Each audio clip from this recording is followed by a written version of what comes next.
सभी भाई बहन, सबसे पहले तो मैं रशन जी का धन्यवाद देना चाहती हूँ थोड़ा कट शॉर्ट करने के लिए, क्योंकि यहाँ से चंडीगढ़ जाना है।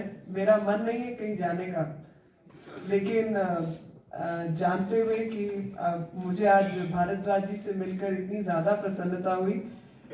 वो मेरे ससुर साहब को याद कर रहे थे और वकील होने के नाते हमारे रिश्ते बहुत पुराने हैं, तो एक वो बिरादरी वाली बात भी एकदम आ जाती है।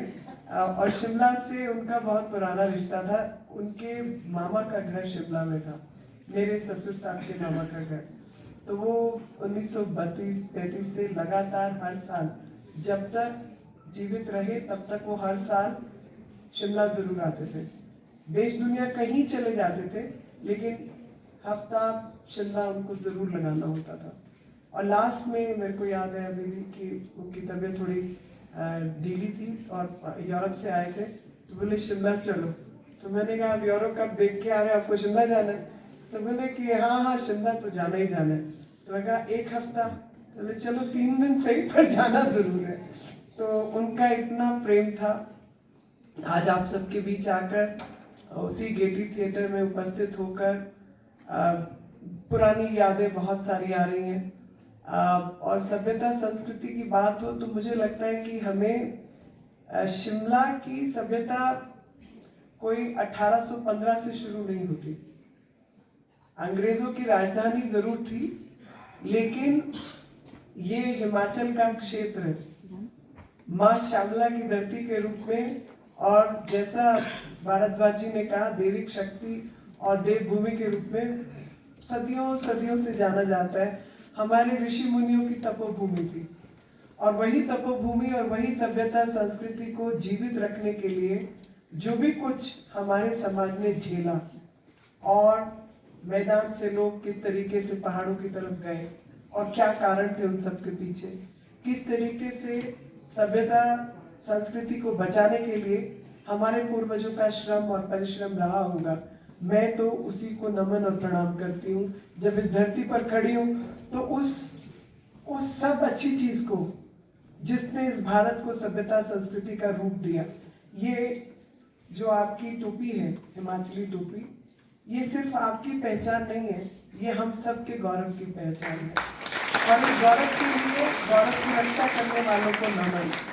ये आज जो बुटीकों के माध्यम से ये शॉल्स बनती हैं, ये हमारी सभ्यता, दस्तकारी, हैंडीक्राफ्ट की पहचान है कि हर तकलीफ के बावजूद हमने अपनी सभ्यता को, अपनी परंपराओं को खोया नहीं, उनको जागृत रखने के लिए, पहचान देने के लिए सब प्रयास किए।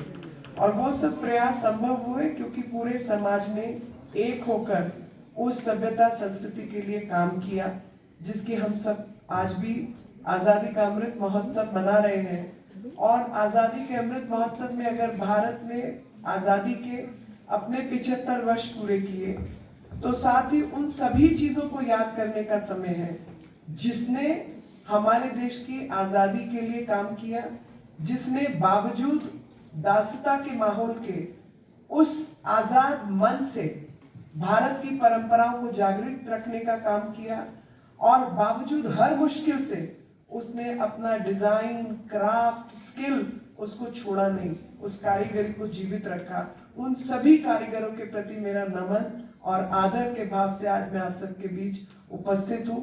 तो चाहे वो चंपा का रुमाल हो, चाहे कांगड़े की पेंटिंग हो, चाहे पहाड़ी पेंटिंग्स हो, चाहे ये शॉल्स हो कुल्लू की, किन्नौर की, चाहे ये टोपी हो, चाहे ये सदरी हो, ये सब हमारी पहचान ही नहीं बल्कि उस परंपरा का हिस्सा है जिसने बावजूद मुश्किलों के आजाद रहने के भाव को जीवित रूप दिया, और जिसको आज हम सब आजादी के अमृत महोत्सव में प्रणाम करते हैं।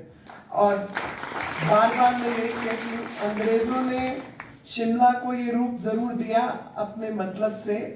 और मुझे वो लाइन भी याद है, पहले एक जमाने में यहाँ लिखा होता था, dogs and Indians are not allowed, ठीक है ना?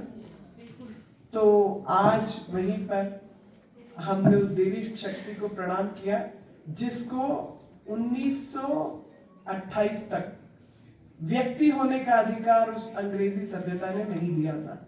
हमारे देश में देवी की पूजा होती थी, हमारे देश में रानियां होती थी, शासक होती थी, टीचर्स होती थी, एकेडमिक्स होती थी, ऋषि परंपरा के अनुसार ऋषि होती थी और वेदों की ऋचाएं लिखने वाली भी महिलाएं होती थी। ये इस देश की परंपरा थी। भारद्वाज जी ने जैसे कहा कि इस देश की परंपराओं में एक ऐसा परंपरा है कि जहां हम आध्यात्मिक रूप में देवी को प्रणाम करते हैं, देवी के आगे नतमस्तक होते हैं। मैं एक कदम आगे बढ़ना चाहूंगी। एक ऐसा सभ्य समाज है जहां पर केवल और केवल इस सनातन धर्म के अंदर आध्यात्मिक शक्ति के रूप में महिला शक्ति, स्त्री शक्ति को पूजा जाता है और उसकी रिकग्निशन है, चाहे वो अर्धनारीश्वर के रूप में हो, चाहे दुर्गा के 9 रूपों में हो। और जब भारद्वाज जी ने कहा कि जितनी पीक्स हैं, उन पीक्स के ऊपर, उन सभी शिखरों के ऊपर देवी की स्थापना है हिमाचल के अंदर, तो मैं याद यही करना चाहती हूँ कि भारत की जो असली भाषा है संस्कृत या संस्कृत से निकली हुई अन्य भाषाएं, उसमें शक्ति से जुड़े हुए जितने शब्द हैं, अब कभी डिक्शनरी उठा के देखिएगा, शब्दकोश उठा के देखिएगा, शक्ति से जुड़े हुए जितने शब्द हैं संस्कृत ऑरिजिन के, वो सब फेमिनिन जेंडर है, वो सब स्त्रीलिंग है। रक्षा, सुरक्षा, शक्ति, ये सब स्त्रीलिंग है। बाद में भाषा में त्रुटि आई और उसकी वजह से ताकत, हिम्मत ऐसे शब्द जुड़े जो कि भारतीय ओरिजिन के नहीं है। और ये बताता है कि समाज में महिलाओं का असली स्थान क्या रहा होगा और किन कारणों से वो चीजें बदली होंगी, और उन परंपराओं को हिमाचल जैसे प्रदेश ने आज भी जीवित रखा है। इसके लिए आप सब नमन के, आदर के पात्र हैं। जय हिंद।